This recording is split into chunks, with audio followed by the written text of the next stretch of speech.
मेरे हस्बैंड ने शादी कर ली अभी कुछ महीने पहले। मैं अब काफ़ी टाइम 5 साल से घर बैठी हूँ। साथ केस भी चल रहा है, केस के चलते हुए भी उसने शादी कर ली है, मुझे कहीं का नहीं छोड़ा। कोई वीआईपी कुंभ नहीं। और बल्कि अभी मैं आपको बताऊंगी कि थोड़ा पहले ऐसा भी था कि कुछ वीआईपी पास या कुछ इस तरह का सिस्टम बनाने का सोचा था, बट वो भी अब कैंसिल कर दिया वहाँ भीड़ को देखते हुए। दोनों पार्टी करे और मेरे घर वालों को मुझे मारने की धमकी देता है। सबूत मैं कहाँ से लाऊँ? शादी उसने कुछ घोड़ी चढ़ के तो की नहीं है, चोर के शादी की है। कहाँ से सबूत लाऊँ मैं? पुलिस जा नहीं रही है मेरे साथ, पुलिस जाएगी तो सबूत मिलेगा ना मुझे। अगर तादाद की बात की जाए तो मुझे लगता है कि घरेलू हिंसा के केसेस सबसे ज़्यादा हैं। नमस्कार दोस्तों, मैं श्रियंका। आप देख रहे हैं टीएनएफ टुडे। अभी प्रेस कॉन्फ्रेंस रखी हुई थी बबीता सिंह जी के द्वारा, जिसमें कुछ महिलाओं ने अपनी परेशानियां व्यक्त की। आइए उसी में से जानते हैं इनकी क्या परेशानी है। आपका नाम? भावना।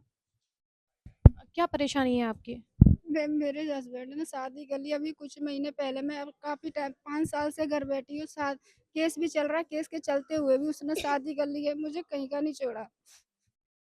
जब शादी की थी तो आपने ऑब्जेक्शन नहीं उठाया? मैम मुझे पता ही नहीं चली, मुझे अब पता चली है 3 दिन पहले। जब से मैं रोज़ जा रही हूँ, कभी पुलिस थाने, कभी सदर, कहीं कहीं से कोई मदद नहीं मिल रही। सब सबूत चाहिए सबको।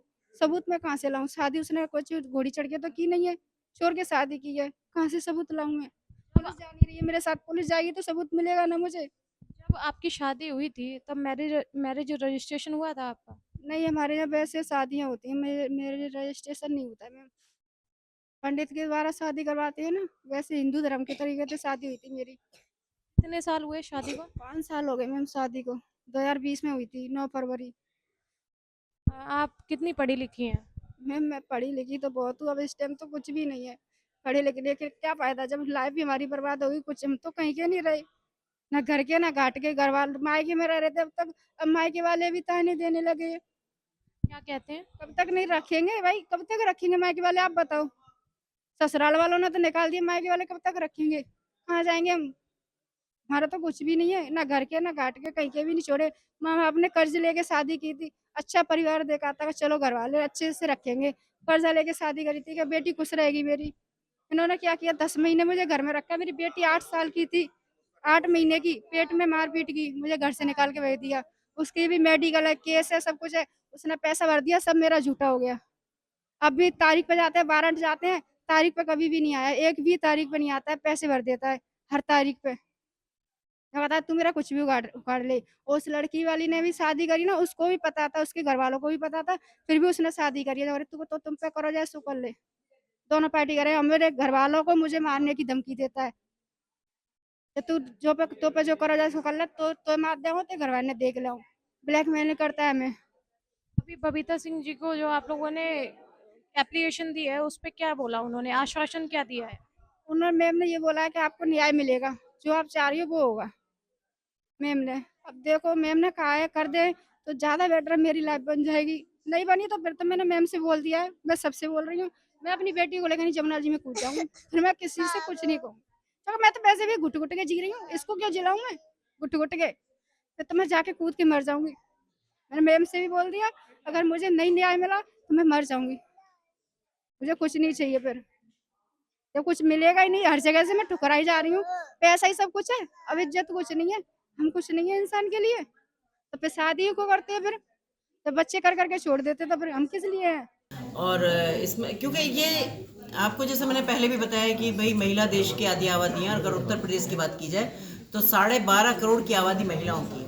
और जिस भी आप किसी भी क्षेत्र में जाकर देखेंगे वहाँ महिलाएं जरूर कनेक्ट हैं। तो हर क्षेत्र से हमारे पास महिलाओं की कोई ना कोई प्रॉब्लम रहती है, जिससे संबंधित हमारे यहाँ सारे अधिकारी भी मौजूद रहते हैं। जब उनकी एप्लीकेशंस होती हैं वो फिजिकल मौजूद होकर भी अगर हमें बताती है सारी चीज़ों को, तो हम उनका संबंधित अधिकारी से बात करा के उनका निस्तारण कराते हैं। किस प्रकार केसेस आ रहे हैं इस समय? आप देख रहे होंगे लगातार उत्तर प्रदेश में जो महिलाओं के केसेस आते हैं, तो विशेष तौर पर किस टाइप के केस रहते हैं? ज़्यादा तो मैं कहूँगी कि घरेलू हिंसा वाले बहुत केसेस हैं कि जिसमें होता तो उसमें कई बार क्या होता है कि घरेलू हिंसा के तो कई बार हम म्यूचुअल अंडरस्टैंडिंग से भी कोशिश करते हैं कि उनकी चीज़ें संभल जाएं और या काउंसलिंग के माध्यम से हम दोनों पक्षों को बुला के बिठाने की कोशिश करते हैं। पर अगर तादाद की बात की जाए तो मुझे लगता है कि घरेलू हिंसा के केसेस सबसे ज़्यादा हैं। आपने कई सारी योजनाओं को लेकर बात की थी, कहीं ना कहीं जिस प्रकार से चाय चंद की बात हो या और भी जो जगह है टेलर की बात हो, जो महिला वहाँ रहेंगी, उसको लेकर प्लान कहाँ तक आगे बढ़ा है? जी बिल्कुल बढ़ रहा है उसके लिए तो प्लान, और हम बहुत उसके लिए सीरियस भी हैं। ऐसा नहीं है कि नहीं है, पर यह है कि जहाँ अगर कुछ थोड़ा और टाइम हम मांग रहे हैं तो उसके लिए हम टाइम दे रहे हैं। क्यों दे रहे हैं? क्योंकि अगर उनको लगता है कि भाई मुझे ट्रेंड महिला नहीं मिल रही, तो हमने उनसे कहा है कि आपको ट्रेन नहीं मिल रही तो हम दे देंगे अगर आपको नहीं मिल रही है। पर चल रहा है काम और लोगों ने उसको फॉलो करना भी शुरू कर दिया। एक चीज़ देखा जाए तो शहर में कहीं ना कहीं महिला पढ़ी लिखी होती है तो अपनी बात आसानी से कह पाती है, तो देहात को लेकर कैसे प्लान कर रहे हैं आप? जो देहात की महिलाएं कम पढ़ी लिखी हैं तो अपनी बात नहीं पहुँचा पाती। देखिए अभी यहाँ पंचायत से भी, मेरी राज्य पंचायत से भी लोग बैठे हुए थे, यहाँ महिला कल्याण से भी बैठे हुए हैं, सारे डिपार्टमेंट के यहाँ लोग आए हुए हैं। अभी जो मेरा खुद का भी निर्णय मैंने ये लिया है कि मैं कोशिश करूँ कि मैं पंचायत तक उतर के मैं भी, मतलब मेरी टीम और मैं भी, हम नीचे तक उतरा और इस तरह के कुछ सेमिनार, कुछ गोष्ठी, कुछ ऐसे लोगों के करें। अभी यहाँ सारे संबंधित विभागों से अधिकारी यहाँ बैठे हुए थे, तो मैं उनसे सिर्फ यही बता रही थी कि जितने भी हमारे, क्योंकि जो अप्रोच जिनकी है उन्हें तुम्हारी ज़रूरत नहीं है, और जिनकी अप्रोच नहीं है उनकी तक आप लोग पहुंच नहीं पा रहे। तो मेरा मानना ये है कि जिनके पास अप्रोच नहीं है हम उन तक कैसे पहुंचे, इसकी प्लानिंग आप हमें करके बताइएगा। तो हमने यही निर्णय लिया है यहाँ आज बैठक में बैठ के कि जिनकी, जो बेचारी अप्रोच नहीं कर पाती है महिला और उनको चाहिए भी चीज़ें, लेकिन उन्हें यही नहीं पता कि हमें जाना कहाँ है, तो उस सिलसिले में आज हमने सारे अधिकारियों के साथ बैठक की और हमने योजना बनाई है कि हम नीचे तक जाके, चाहे तो वो कैंप के माध्यम से है, चाहे वो आंगनबाड़ियों के माध्यम से है, चाहे वो आशाओं के माध्यम से है, जो भी है हम उनको वहाँ सारी सुविधाएं उपलब्ध कराएंगे। अभी जैसे एसएन से मेरे पास यहाँ बैठे हुए थे तो उसमें बात चल रही थी जो मातृवंदन योजना है और जो उनसे संबंधित योजना, तो कुछ चीज़ें ऐसी थी कि जैसे आधार कार्ड से रिलेटेड समस्या है कि लड़की की शादी हो गई, वो ससुराल में आ गई, लेकिन लड़की का आधार कार्ड वहाँ का बना हुआ है। तो हमने उसमें भी ये कहा है कि उनसे आप बैंक से, पोस्ट ऑफिस से या कहीं से भी ऐसा कुछ कनेक्ट करें, ऐसा कुछ सिस्टम बनाए कि जिससे उसको उस चीज़ का लाभ तुरंत की तुरंत उसको मिल जाए, कि वहीं से आप फ़ोन करें उसके बेहा पे, उसके आधार कार्ड के लिए या किसी भी चीज़ के लिए। तो जो भी चीज़ें हैं, जो भी उसको लाभ वहाँ से मिलने वाले, उनको हम ये कह के डिले ना करें कि आपके कागज़ पूरे हो जाएंगे तो तब मिलेंगे। देखिए उससे दो चीज़ होती है, मैं ये नहीं कहती कि डिपार्टमेंट पैसा नहीं देता, डिपार्टमेंट देता हुआ, लेकिन कहीं ना कहीं पब्लिक का विश्वास उनसे फिर उठता है,